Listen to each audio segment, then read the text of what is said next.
আর 2025 সালের প্রথম 6 মাসের পুলিশের ডেটা বিশ্লেষণ করে দ্য ডেইলি স্টার বলছে এখন প্রতিদিন গড়ে 15টি ধর্ষণ মামলা হচ্ছে।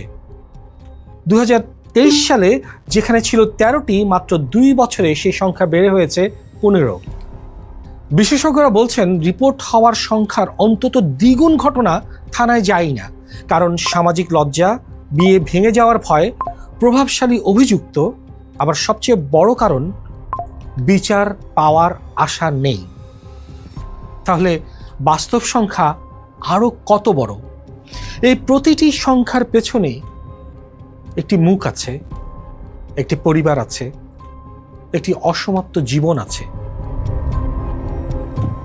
এবার আসি সবচেয়ে গুরুত্বপূর্ণ প্রশ্নে, ধর্ষণের মামলা করলে কি বিচার হয়?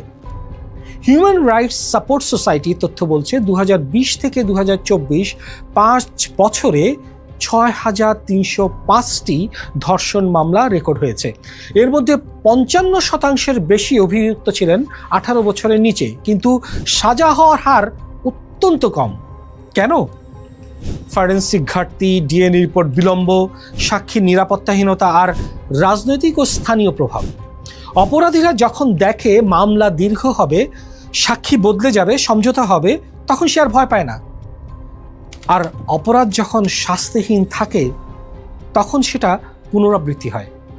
নরসিংদীতেও ঠিক একই ঘটনা ঘটেছে। প্রথমে ধর্ষণ হওয়ার বিচার হয়নি, অভিযুক্তরা ছাড়া পেয়েছিল, আর ছাড়া পেয়ে তারা আরো বেশি বেপরোয়া হয়ে হত্যা করেছে। এটাই সিস্টেমের ব্যর্থতা। এবার ইতিহাসের দিকে একটু তাকানো যাক। 1995 সাল ইয়াসমিন হত্যাকাণ্ড, দেশ জুড়ে প্রতিবাদ হয়েছিল।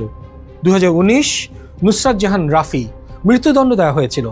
এরকম প্রতিবার আমরা ক্ষুব্ধ হই, প্রতিবার বলেছি আর নয়, কিন্তু পুলিশের ডেটা বলছে ভিন্ন কথা।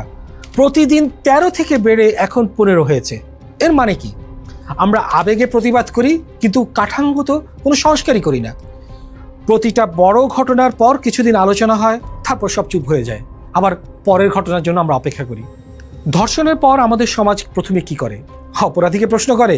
না, কখনোই না। আমরা প্রশ্ন করি ভুক্তভোগীকে। সে কোথায় ছিল, কার সাথে